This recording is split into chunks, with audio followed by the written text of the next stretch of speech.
है गाइस, तो फाइनली इंतजार खत्म हुआ। आज हम एक्सप्लेन करने वाले हैं अवतार द लास्ट एयरबेंडर पार्ट 2 को। लेकिन सबसे पहले आप सबको थैंक यू वेरी मच कि आपने इसके पार्ट 1 को इतना प्यार दिया, क्योंकि ये सीरीज है ही इतनी अच्छी कि सभी को इससे प्यार हो जाए। और जिन्होंने इसका पहला पार्ट नहीं देखा है तो वो इसके बाद देख सकते हैं, क्योंकि इसके पिछले पार्ट में हमने देखा कि ये दुनिया 4 देशों में बटी हुई है, वायु देश, जल देश, भूमि देश और अग्नि देश। जहाँ जल देश के लोग वाटर बेंडिंग से पानी की शक्तियों को काबू कर पाते हैं और वायु देश के लोग एयर बेंडिंग से हवा की शक्ति को, जबकि भूमि देश के लोग अर्थ बेंडिंग से जमीन की शक्तियों को बखूबी इस्तेमाल कर पाते हैं। पर इनमें सबसे खतरनाक है फायर बेंडिंग, जिससे अग्नि देश के लोग आग को काबू कर पाते हैं। इसीलिए अग्नि देश ने अवतार की गैर मौजूदगी में सभी देशों पर हमला करके उन पर कब्जा कर लिया और उसके इस कत्लेआम में बहुत से मासूम लोग मारे गए। अग्नि देश जहाँ जाता है उस जगह को तबाह कर देता है, क्योंकि इनका मानना है कि पूरी दुनिया पर सिर्फ एक ही देश यानी अग्नि देश की हुकूमत होनी चाहिए। लेकिन इनके रास्ते का सबसे बड़ा कांटा है अवतार, क्योंकि जब भी कोई अवतार मरता है तो उसकी रूह किसी दूसरे शरीर में पुनर्जन्म ले लेती है और सिर्फ अवतार ही चारों तत्वों में महारत हासिल करके एयर बेंडिंग, वाटर बेंडिंग, अर्थ बेंडिंग और फायर बेंडिंग कर सकता है। इसकी शक्तियाँ इतनी ज्यादा होती है कि यह अकेला ही अग्नि देश को हराकर सभी देशों में शांति कायम कर सकता है। लेकिन पिछले अवतार के बाद उसने अब एंग के शरीर में जन्म लिया है, इसीलिए यह अभी सिर्फ एयर बेंडिंग ही कर पाता है। इसे जल्दी ही बाकी तीनों कलाओं में भी महारत हासिल करनी होगी। और इसके पिछले पार्ट में अवतार कियोशी ने एंग को दिखाया है कि नॉर्थ के जल देश में कुछ बहुत बुरा होने वाला है, इसीलिए तुम्हें वहां जाना होगा।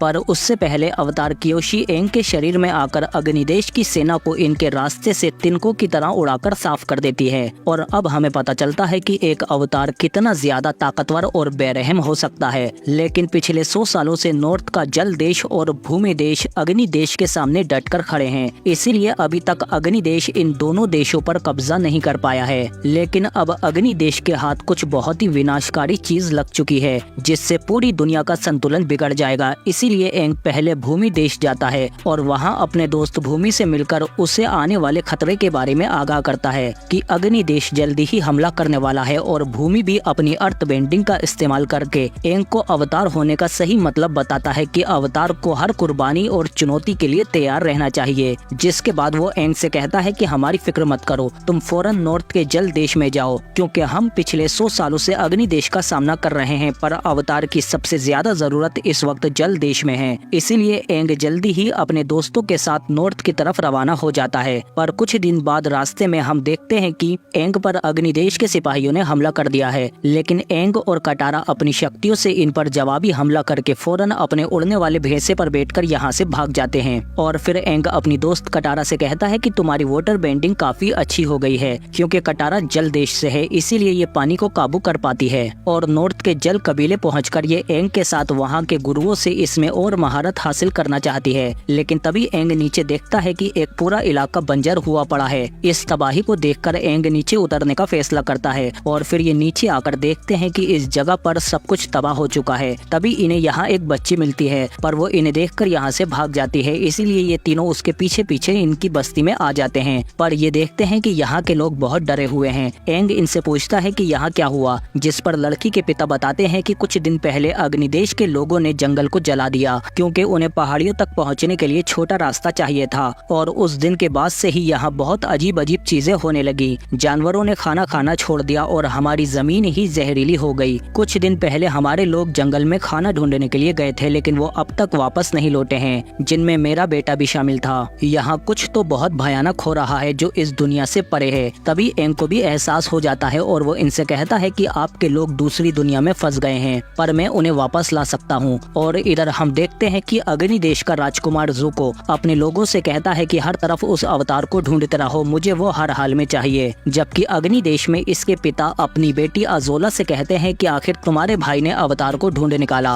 उसने अपनी काबिलियत साबित कर दी। पर अजोला को इस पर बहुत गुस्सा आता है, क्योंकि अपने पिता के बाद ये अग्निदेश की महाराज बनना चाहती है। जबकि इधर एंग जंगल में जाते हुए अपने दोस्तों को बताता है कि हमारी दुनिया के परे आत्माओं की दुनिया भी होती है और कुछ जगहों पर दोनों दुनियाओं के बीच में सिर्फ एक पर्दे जितना ही फासला होता है। और इस जंगल में भी ऐसा ही कुछ था, इसीलिए जब अग्निदेश ने जंगल जलाया तो उसका असर आत्माओं की दुनिया पर भी हुआ। इसीलिए अब मुझे नॉर्थ जाने से पहले इन्हें बचाना होगा, यही एक अवतार होने का मतलब है। और फिर जल्दी ही एंग जंगल की रूहों के मंदिर मंदिर पर आ जाता है और उनके सामने बैठकर ध्यान लगाने लगता है। और फिर जल्दी ही हम देखते हैं कि एंग के साथ साथ सोका और कटारा की रूह भी अलग हो जाती हैं और ये तीनों आत्माओं की दुनिया में पहुंच जाते हैं। और इधर राजकुमार ज़ोको भी अवतार को ढूंढने के लिए लोगों से जानकारी इकट्ठा कर रहा है। तभी इसके सामने एक बॉन्टी हंटर आ जाती है जिसका जानवर अपनी जबान से किसी को भी लकवा कर सकता है और इसका काम ही है पैसों के लिए लोगों को पकड़ना। जबकि इधर एंग जब आत्माओं की दुनिया में लोगों को ढूंढ रहा होता है तो इसे एक बहुत बड़ा उल्लू मिलता है जो एंग से कहता है कि सिर्फ तुम ही आत्माओं की दुनिया में रह सकते हो क्योंकि तुम अवतार हो, लेकिन तुम्हारे दोस्त यहाँ ज्यादा देर तक नहीं टिक पाएंगे क्योंकि यहाँ कुछ ऐसे राक्षस हैं जो इनकी आत्मा तक को मिटा देंगे। यहाँ कुछ ऐसी चीजें भी हैं जो तुम्हें सच का आईना दिखाएंगी जिसे तुम बर्दाश्त नहीं कर पाओगे, इसीलिए याद रखना, रास्ता मत भटकना। इसके बाद वो उल्लू यहाँ से उड़ जाता है। और इधर हम अग्निदेश में देखते हैं कि अजोला का गुस्सा दिन ब दिन बढ़ता जा रहा है क्योंकि इसका भाई ज़ोको अवतार को पकड़ने के और करीब बढ़ता जा रहा है, जिसके लिए ज़ोको ने उसी बॉन्टी हंटर को अवतार को ढूंढने का काम सौंपा है। जबकि इधर अवतार आत्माओं की दुनिया में गांव के खोए हुए लोगों को ढूंढ रहा है। तभी इनके सामने एक राक्षस आ जाता है। एंग कहता है कि उल्लू ने कहा था कि रास्ता मत भटकना, पर जैसे ही वो राक्षस इन पर हमला करता है तो एंग उसे पहचान लेता है कि ये जंगल की रूह है जो जख्मी है। और ऊपर से एंग यहाँ अपनी शक्तियों का भी इस्तेमाल नहीं कर पा रहा, इसीलिए इसके हमलों के बाद ये तीनों ही अलग अलग हो जाते हैं। तभी सोका के पास एक लोमड़ी आती है जो इससे कहती है कि जंगल की रूह दर्द में है, वो राक्षस नहीं है। और इधर हम कटारा को देखते हैं जिसे कोहरे में भ्रम होने लगता है और वो अपने देश में अपनी माँ को देखने लगती है जो कि मर चुकी है। और तभी इसे वो रात दिखाई देती है जब अग्नि देश ने इसके जल कबीले पर हमला किया था। ये देखती है कि अग्नि देश के लोग सबको मारकर इस जगह को तबाह कर रहे हैं, इसीलिए कटारा की माँ उसे अंदर छिपाने की कोशिश करती है। पर तभी एक अग्नि देश का सिपाही अंदर आ जाता है और वो कटारा की माँ को इसके सामने ही मार देता है। तभी एक राक्षस कटारा को उठा ले जाता है क्योंकि यही इसे सच का आईना दिखा रहा था।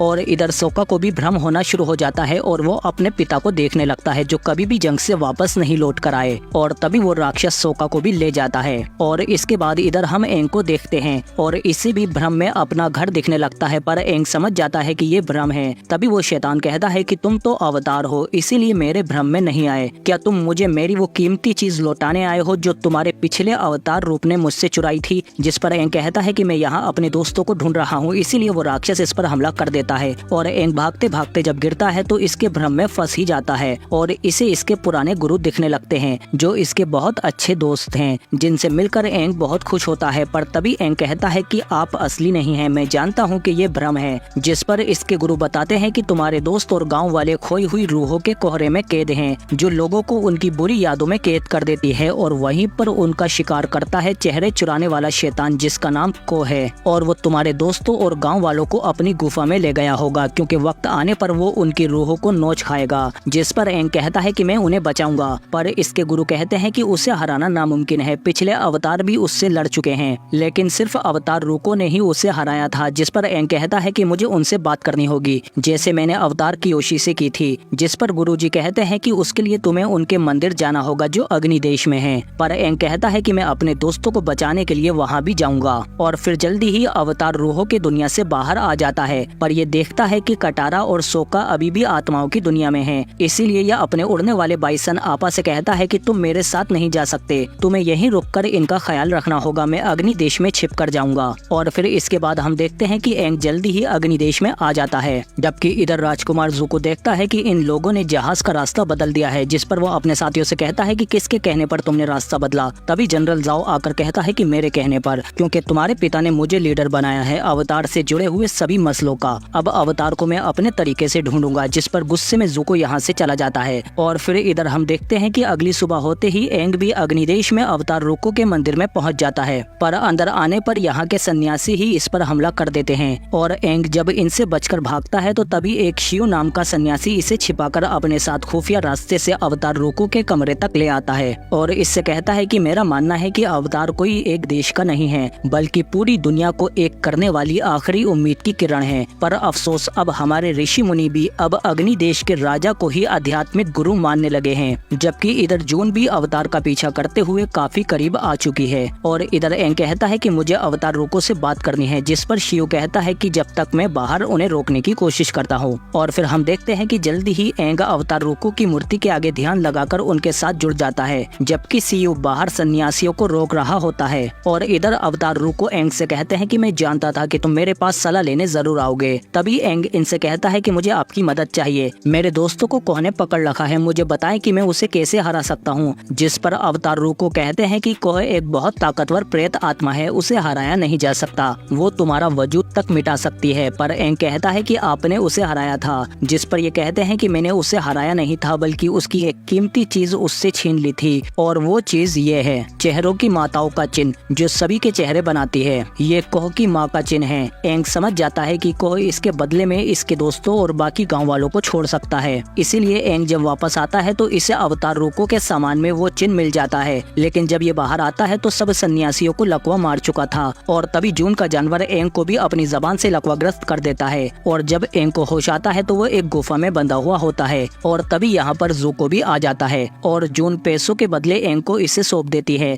जिसके बाद ये एंग को अपने साथ अग्नि देश ले जाने लगता है। पर तभी बीच रास्ते में जाओ के सिपाही आकर इन्हें घेर लेते हैं, और फिर जाओ इससे कहता है कि अगर जान प्यारी है तो अवतार को मेरे हवाले कर दो, इसे महाराज के सामने मैं पेश करूंगा। आज रात हम इससे पहुआई किले में रखेंगे और सुबह होते ही इसे महाराज के सामने पेश कर दिया जाएगा। इसीलिए ये लोग एंग को अपने साथ ले जाते हैं और ज़ूको कुछ नहीं कर पाता। और फिर रात को हम देखते हैं कि इन लोगों ने पहुआई किले में एंग को जंजीरों से बांध रखा है, और फिर जाओ इससे कहता है कि अब अग्नि देश तुम्हें हमेशा के लिए कैद करके रखेगा। पर एंग इसे एक फूंक से ही उड़ा देता है, पर इससे ये जंजीरों को नहीं तोड़ पाता। इसके बाद हम देखते हैं कि जाओ अपने सिपाहियों को चौकन्ना रहने को कहता है, क्योंकि आज हमने अवतार को पकड़ा है। पर तभी हम एक मास्कमैन को देखते हैं जो जल्दी ही किले के अंदर घुस आता है, और फिर छिपते छुपाते हुए ये पहरेदारों और सिपाहियों को मारकर आखिरकार एंग के कमरे तक पहुंच जाता है और उसे छुड़ा लेता है। इसके बाद जब ये बाहर आते हैं तो अंदर जाओ को पता चल जाता है कि एंग भाग चुका है। इसीलिए ये लोग फौरन चौकन्ने हो जाते हैं और अवतार को देखते ही इन पर हमला करना शुरू कर देते हैं। पर अब मास्कमैन और एंग इनसे जमकर मुकाबला करते हैं, और एंग एक ही बार में कई सारे सिपाहियों को उड़ा देता है। लेकिन अग्निदेश की ओर सिपाही आते जा रहे हैं, पर एंग भी अपनी एयर बेंडिंग से इन्हें तिनकों की तरह उड़ा देता है, और फिर जल्दी ही ये दोनों यहाँ से भागकर किले के बाहर आ जाते हैं। पर तभी एक तीरंदाज मास्कमैन पर हमला कर देता है, लेकिन दूसरे हमले से पहले ही एंग हवा से चारों तरफ धूल उड़ा देता है। और फिर जब ये इसका मास्क हटाता है तो ये राजकुमार ज़ूको निकलता है, लेकिन एंग अग्नि देश के सिपाहियों से पहले ही इसे यहाँ से ले जाता है, और फिर इसे एक नाव में बिठाकर इससे कहता है कि अभी मुझे अपने दोस्तों को बचाने जाना है, पर तुम इस नाव के जरिए अपने जहाज तक पहुँच जाओगे। और इधर हम ज़ूको के चचा को देखते हैं जो अपने सिपाहियों को बताते हैं कि तुम लोग राजकुमार ज़ूको की वजह से ही जिंदा हो, क्योंकि अग्नि देश के राजा भूमि देश पर हमला करने के लिए तुम्हारी टुकड़ी को चारे की तरह इस्तेमाल करने वाले थे, ताकि जब वो तुम पर हमला करें तो अग्नि देश उन्हें घेर ले। पर तभी ज़ूको बीच में बोल गया कि ये गलत है, हम अपने सिपाहियों को ऐसे कुर्बान नहीं कर सकते। पर अग्नि देश के महाराज ने इसे अपनी बेइज्जती समझी और ज़ूको को सबक सिखाने के लिए एक मुकाबला रखा, जिसमें उसे खुद को साबित करना था। पर वो अपने पिता महाराज को नहीं हरा पाता, इसीलिए महाराज ने अपने ही बेटे का चेहरा जला दिया ताकि ये उसे हमेशा याद रहे। और फिर उन्होंने ज़ूको से कहा कि मैं आज से तुम्हें अपने राज्य से बेदखल करता हूँ, और तुम अब अग्नि देश जब तक नहीं लौटोगे जब तक तुम अवतार को पकड़ नहीं लेते। तुम्हें साबित करना होगा कि तुम मेरे बेटे हो, और अवतार को पकड़ कर ही तुम ऐसा कर सकते हो। अगर उससे पहले यहाँ लौटे तो तुम्हें मार दिया जाएगा, और उसे पकड़ कर लाए तो मेरे बाद अगले राजा तुम ही बनोगे। और फिर तभी हम प्रेजेंट में देखते हैं कि राजकुमार ज़ूको अपने जहाज पर वापस आ जाता है, और अब इसके सिपाही पहले से ज्यादा इसकी इज्जत करने लगे हैं, क्योंकि ये वही सिपाही थे जिन्हें महाराज कुर्बान करने वाले थे, पर ज़ूको ने इन्हें बचाया। जबकि इधर हम देखते हैं कि एंग भी अपने दोस्तों को वापस लाने के लिए फिर से जंगल पहुंचकर वापस से आत्माओं की दुनिया में आ जाता है, और कोह को उसकी सबसे कीमती चीज लौटा देता है, जिसके बदले में वो गांव के लोगों और इसके दोस्तों को छोड़ देता है। और ये लोग वापस से अपनी दुनिया में लौट आते हैं, और गाँव वाले भी अपनों को वापस पाकर बहुत खुश होते हैं। इसके कुछ दिन बाद हम देखते हैं कि एंग नॉर्थ के जल देश में पहुंच जाता है, और ये तीनों जल देश को देखकर हैरान हो जाते हैं, क्योंकि ये बहुत बड़ा और शानदार है, और यहाँ के लोग भी एंग को देखकर बहुत खुश होते हैं। पर एंग को तभी कायुशी की बात याद आ जाती है जिसके लिए ये यहाँ आया है। तभी यहाँ के राजा आर्नोक इसका स्वागत करते हैं और कहते हैं कि हमारे समुद्र और चांद आपको ढेरों आशीर्वाद देंगे। इनसे मिलिए, ये हैं हमारे मास्टर पाकू जो वाटर बेंडिंग के सबसे बड़े गुरु हैं, और ये है हमारी बेटी राजकुमारी युए। पर एंग इनसे कहता है कि आप लोग बहुत बड़े खतरे में हैं,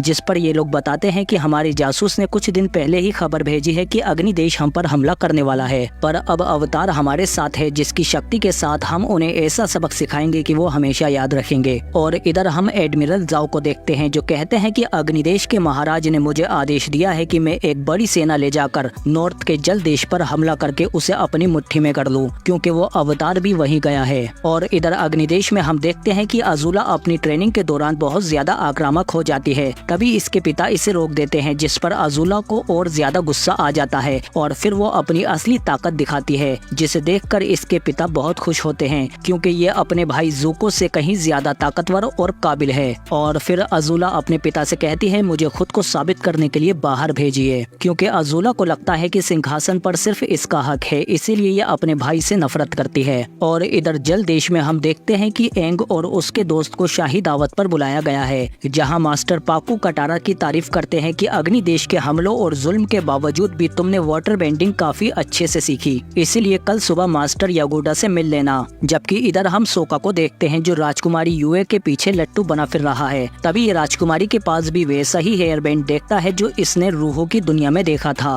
और अगली सुबह जब कटारा मास्टर यागोडा के पास आती है तो इसे पता चलता है कि यहाँ की औरतों को लड़ने की इजाजत नहीं है। यहाँ की औरतें वाटर बेंडिंग से सिर्फ घायलों का इलाज करती हैं, जिस पर कटारा को गुस्सा आ जाता है और वो यहाँ से चली जाती है। जबकि इधर अवतार को मास्टर पाकू बताते हैं कि हमारी ये मजबूत दीवारें सालों से अग्निदेश के हमलों से हमें बचाती आ रही हैं। पर एंग इनसे कहता है कि मुझे अभी तक सिर्फ एयर बेंडिंग ही आती है, इसीलिए एंग राजकुमारी के साथ अवतार कुरुक की मूर्ति के पास आ जाता है और उनके सामने ध्यान लगाकर जल्दी ही उनसे जुड़ जाता है। और जब अवतार कुरुक इसके सामने आते हैं तो एंग इनसे कहता है कि अवतार कियोशी ने मुझे यहाँ होने वाली तबाही के बारे में बताया था, इसीलिए मैं यहाँ आया हूँ आपसे मदद मांगने, क्योंकि अग्निदेश जल्दी ही हमला करने वाला है। पर अवतार कुरुक कहते हैं कि मैं कियोशी की तरह अवतार रूप में तुम्हारे अंदर नहीं आ सकता, क्योंकि आत्माओं की दुनिया में कोह से लड़ते हुए मेरी रूह तक जख्मी हो गई है, इसीलिए मैं चाहकर भी तुम्हारी मदद नहीं कर सकता, ये तुम्हें अकेले ही करना होगा। और बाहर हम देखते हैं कि सोका भी राजकुमारी के पास आकर उसे पहचान लेता है कि मैं तुमसे आत्माओं की दुनिया में मिल चुका हूँ, तुम लोमड़ी के रूप में थी। जिस पर राजकुमारी बताती है कि जब मैं छोटी थी तो मैं बहुत बीमार हो गई, इसीलिए मेरे पिता ने मेरी जान बचाने के लिए रूहों से मिन्नतें की, इसीलिए चांद की रूहों ने अपनी रूह का एक अंश मुझ में डाल दिया, जिस वजह से मैं आत्माओं की दुनिया में भी जा सकती हूँ अपनी चांद की रूह की वजह से। और तभी एंग भी वापस आ जाता है और बाहर हम देखते हैं कि कटारा मास्टर पाकू के पास गुस्से में पहुंच जाती है और उनसे कहती है कि मैं लड़ना चाहती हूँ। पर मास्टर पाकू कहते हैं कि हमारे यहाँ औरतें जंग में हिस्सा नहीं लेती, जिस पर कटारा मास्टर पाकू को ही चैलेंज कर देती है। और इधर हम देखते हैं कि अग्निदेश के जहाज यहाँ हमला करने के लिए आ रहे हैं और चाचा को शक है कि जाओ के पास कुछ बहुत ही खतरनाक प्लान है। और इधर हम जल कबीले में देखते हैं कि मास्टर पाकू कटारा की चुनौती पर उससे लड़ने लगते हैं, पर कटारा इनके हमले आसानी से इन पर ही मोड़ देती है, क्योंकि पाकू ने कटारा को कम आंका था, इसीलिए वो कटारा को बर्फीले अटैक से झुकाने की कोशिश करते हैं। पर कटारा झुकने वालों में से नहीं है, इसीलिए वो मास्टर पाकू पर जोरदार वापसी हमले करती है और मास्टर पाकू कुछ समझ पाते उससे पहले ही कटारा दूसरे हमले करने शुरू कर देती है, जिससे इन्हें गुस्सा आ जाता है और फिर ये अपनी जबरदस्त वाटर बेंडिंग के जरिए कटारा को बर्फीले क्रिस्टल में जकड़ देते हैं। और फिर इससे कहते हैं कि एक बात तो मानता हूँ कि तुम एक बहुत अच्छी वाटर बेंडर हो। और फिर तभी सब लोग कहने लगते हैं कि इस बच्चे ने तो कमाल कर दिया, आज तक किसी ने भी मास्टर पाकू को इतनी कड़ी टक्कर नहीं दी थी, कटारा हार कर भी जीत गई। तभी एंग देखता है कि यहाँ पर अग्नि देश के जहाजों की राख आने लगी है, मतलब अग्नि देश अब इन पर हमले के लिए काफी करीब आ चुका है, इसीलिए जल्दी ही एंग आपा पर बैठकर अग्नि देश के सिपाहियों पर पहले ही हमला कर देता है। और हम देखते हैं कि एंग के साथ कटारा भी है और ये दोनों मिलकर दुश्मनों का बैंड बजा देते हैं, जबकि सोका अभी भी ऊपर आपा पर होता है और जल्दी ही ये जहाज के केबिन में घुसकर उसे पूरी तरह से तबाह कर देता है। जबकि नीचे एंग और कटारा भी अब तक जहाज के सभी दुश्मनों का सफाया कर चुके हैं, इसीलिए ये जल्दी ही आपा पर बैठकर यहाँ से उड़ जाते हैं। पर तभी ये देखते हैं कि यहाँ पर सैकड़ों और जहाज हैं, जिन्हें एक एक करके तबाह करना बहुत मुश्किल है। और इधर हम देखते हैं कि ज़ुको अपने चाचा से कहता है कि मुझे जाओ से पहले हर हाल में अवतार को पकड़ना होगा, इसीलिए ये छिपकर अंदर जाने लगता है। और इधर एंग और सोका भी वापस आकर इन्हें बताते हैं कि उनके जहाज बहुत ज्यादा हैं, हम उनसे वहां जाकर नहीं लड़ सकते, इसीलिए हमें उनसे यहीं लड़ना होगा, वो जल्दी ही यहाँ पहुँच जाएंगे। जबकि इधर अग्नि देश के सैकड़ों जहाज इन पर हमला करने के लिए पूरी तरह से तैयार हैं। पर तभी जाओ बताता है कि मेरा कुछ और प्लान है, इसीलिए ये एक उड़ने वाले जहाज को तैयार करवाता है, जिसमें बैठकर ये चुपचाप जल कबीले के बीचों बीच एक खास जगह पर जाएगा। और तभी अग्निदेश के जहाज इन पर कई सारे आग के गोले बरसाने लगते हैं, लेकिन एंग उनमें से कुछ को रोक देता है और बाकी वाटर बेंडर भी उन्हें पानी से रोकने की कोशिश करते हैं। तभी कटारा मास्टर पाकू के पास आती है और कहती है कि अपनी पुरानी सोच छोड़ो और हमें भी मदद करने दो, जिस पर पाकू कहते हैं कि बाकी औरतों ऑटो के साथ जाओ और पीछे की तरफ उन्हें रोकने की कोशिश करो। और इधर हम देखते हैं कि वाटर बेंडर अग्निदेश के गोलों को रोकने की कोशिश कर रहे हैं, पर जाओ चुपचाप ऊपर से अंदर घुसने की कोशिश कर रहा है। तभी चाचा इससे कहते हैं कि आज पूरा चांद है और वाटर बेंडर को अपनी शक्तियाँ चांद से ही मिलती हैं, इसीलिए आज वो ज्यादा ताकतवर है, हमें सुबह तक का इंतजार करना चाहिए। पर जाओ कहता है कि मैं जानता हूँ कि ये आम चांद नहीं है, ये साल में एक बार ही आता है और मुझे इसी दिन का इंतजार था, क्योंकि मैंने पता लगाया है कि आज के दिन चांद और समुद्र की रूहें एक जीव के रूप में धरती पर आती हैं ताकि वो जिंदगी को महसूस कर सकें। उनके लिए ये बहुत खास पल होता है और काम की बात यह है कि अवतार कुरुक के खंजर से हम उन्हें आज के दिन मार सकते हैं। वाटर बेंडर को उनकी शक्तियाँ चांद से मिलती है ना, इसीलिए मैं आज चांद की रूह को ही मार दूंगा, जिसके बाद वाटर बेंडर अपनी पानी की शक्तियों का इस्तेमाल नहीं कर पाएंगे और मैं एक ही झटके में पूरे जल देश को खत्म कर दूंगा। और इधर लड़ाई के दौरान अवतार कुरुक एंग से संपर्क करते हैं और बताते हैं कि मेरा खंजर यहीं आसपास है, मैं महसूस कर सकता हूँ कुछ बहुत बुरा होने वाला है जिससे प्रकृति का संतुलन बिगड़ जाएगा और इसीलिए अवतार कियोशी ने तुम्हें यहाँ भेजा है, तुम्हें हर हाल में उसे रोकना होगा वरना पूरी दुनिया में तबाही मच जाएगी। और इधर हम देखते हैं कि इस लड़ाई के दौरान ही एंग का खास बंदर बहुत ज्यादा जख्मी हो जाता है, इसीलिए सोका राजकुमारी के साथ इसे उस खास जगह पर ले आता है जहाँ पर समुद्र और चांद की रूहें रहती हैं और इनकी मदद से ही राजकुमारी उस बंदर को ठीक कर देती है। जबकि बाहर हम देखते हैं कि खुफिया रास्तों की मदद से राजकुमार ज़ुको भी अंदर आ जाता है और इधर सोका और राजकुमारी छिपकर देखते हैं कि उड़ने वाले जहाज के साथ जाओ भी यहाँ आ गया है और वो चचा से कहता है कि उन रूहों को ढूंढने में मेरी मदद करो वरना मैं इस पूरे शहर को जलाकर राख कर दूंगा। और बाहर हम देखते हैं कि एंग के सामने राजकुमार ज़ुको आ जाता है और कहता है कि आज मैं हर हाल में तुम्हें पकड़ कर रहूंगा। पर तभी कटारा एंग से कहती है कि तुम जाओ, इसे मैं देखती हूँ। और फिर ज़ुको जैसे ही हमला करता है तो कटारा उसे बड़ी ही आसानी से संभाल लेती है, क्योंकि अब ये पहले वाली कटारा नहीं रही, ये काफी ज्यादा ताकतवर हो चुकी है, जिसे देखकर ज़ुको भी हैरान हो जाता है। इसीलिए ये कटारा का ज्यादा कुछ नहीं बिगाड़ पाता और कटारा इसे पानी और बर्फ की मदद से जल्दी ही जमा देती है। और इधर हम देखते हैं कि जाओ को समुद्र और चांद की आत्माएं मिल जाती हैं, जिन्होंने मछली का रूप ले रखा है। चाचा इसे रोकने की कोशिश करते हैं कि ऐसा मत करो जाओ, इससे दुनिया का संतुलन बिगड़ जाएगा, पर जाओ किसी की नहीं सुनता और वो इसमें से सफेद वाली चांद की रूह को पकड़ लेता है, जिसका असर चांद पर होने लगता है। तभी इसके सामने एंग आ जाता है और कहता है कि ऐसा मत करो, मैं तुम्हारे साथ चलने को तैयार हूँ। जिस पर जाओ कहता है कि अब मुझे तुम्हारी जरूरत नहीं रही, क्योंकि अब मैं पूरी की पूरी वाटर बेंडर की प्रजाति को ही मिटा दूंगा। तभी चचा पीछे से हमला कर देते हैं और एंग उस रूह को वापस लाने की कोशिश करता है, पर तभी जाओ उसे खंजर से मार देता है, जिससे चांद की रोशनी फौरन गायब हो जाती है और अब जल देश के लोग अपनी पानी की शक्तियों का इस्तेमाल नहीं कर पाते। इसीलिए अब अग्नि देश इन पर हावी होने लगता है, जिसमें काफी सारे वाटर बेंडर मारे जा रहे हैं और अग्नि देश के सिपाही अब दीवार तोड़कर अंदर आने लगे हैं, क्योंकि अब वाटर बेंडर इन्हें नहीं रोक पा रहे और इधर कटारा की शक्तियां भी काम नहीं कर पा रही। और बाहर हम देखते हैं कि अग्नि देश के लोग अब वाटर बेंडर पर कोई रहम नहीं करते, वो उन्हें चुन चुन कर मार रहे हैं। और इधर चचा जब जाओ पर हमला करते हैं तो वो यहाँ से भाग जाता है। तभी राजकुमारी डर के मारे कहती है कि अब चांद खत्म हो चुका है। तभी एंग को पिछले अवतारों की बातें याद आने लगती हैं कि अवतार की जिम्मेदारी सबसे ज्यादा बढ़कर होती है और उसे वक्त आने पर बेरहम योद्धा बनना पड़ता है।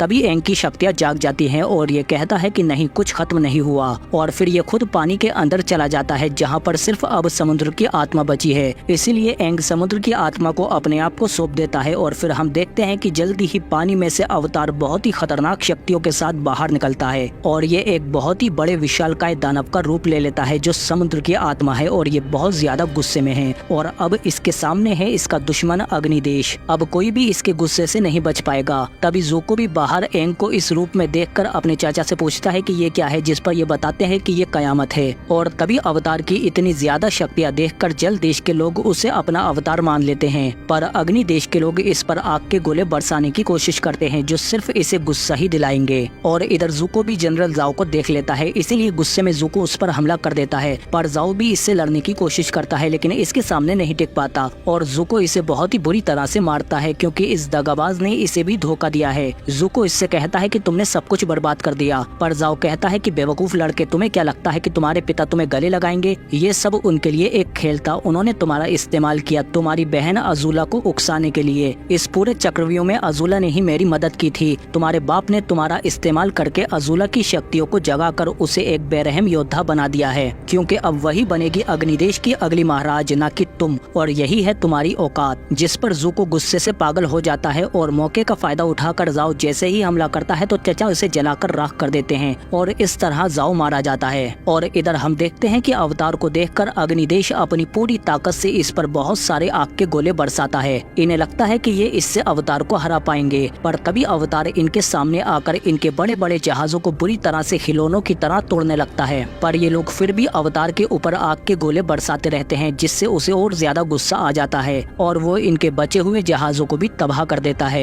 और इसके गुस्से की सुनामी में अग्निदेश के सभी जहाज तबाह हो जाते हैं। तभी कटारा एंग को जोर जोर से आवाजें लगाने लगती है कि जंग खत्म हो गई, वापस आ जाओ एंग। पर एंग अपने होश में नहीं है, क्योंकि उसकी अवतार की शक्तियां उस पर हावी हैं। और इधर राजकुमारी कहती है कि चांद के जाने से दुनिया का संतुलन बिगड़ जाएगा, इसीलिए वो कहती है कि तुम्हें याद है मैंने तुम्हें बताया था कि चांद ने अपनी रूह का अंश मुझ में डाला था, इसीलिए अब वक्त आ गया है उसे वापस लौटाने का। और फिर सोका के मना करने के बावजूद भी राजकुमारी चांद की आत्मा को लेकर पानी में चली जाती है और अपनी रूह उसे दे देती है, जिससे चांद वापस चमक जाता है और अवतार भी इसे देखकर शांत होने लगता है। तभी कटारा एंग से कहती है कि देखो सब ठीक हो गया है, वापस आ जाओ, दुनिया को तुम्हारी जरूरत है, मुझे तुम्हारी जरूरत है एंग। जिसे सुनकर एंग पानी में चला जाता है और शांत होने के बाद अपनी पूरी शक्तियों के साथ वापस आ जाता है, जिसे देखकर अब सबको अवतार की ताकत का अंदाजा हो जाता है, क्योंकि अगर ये नहीं होता तो आज जल देश सुबह का सूरज नहीं देख पाता। और इधर राजकुमार ज़ुको भी जाते हुए अपनी तबाही को देखकर हैरान हो जाता है, जो अकेले अवतार ने मचाई है। और इधर कटारा एंग से कहती है कि फिक्र मत करो, हम तुम्हारा पीछा नहीं छोड़ने वाले। अब मैं तुम्हें वाटर बेंडिंग सिखाऊंगी और उसके बाद तुम्हें भूमि देश में अर्थ बेंडिंग सीखनी है छुटकू अवतार। जबकि इधर अग्नि देश के महाराज को बताया जाता है कि जल देश में हमला करने वाली हमारी पूरी सेना तबाह हो चुकी है, जिस पर महाराज कहते हैं कि वो हमला तो बस ध्यान बटाने के लिए था, क्योंकि पीछे से इन्होंने भूमि देश पर हमला करके उस पर कब्जा कर लिया है। क्योंकि पिछले 100 सालों में पहली बार अग्निदेश भूमि देश पर कब्जा कर पाया है और इस मुश्किल काम को अंजाम तक पहुंचाया है अज़ूला ने,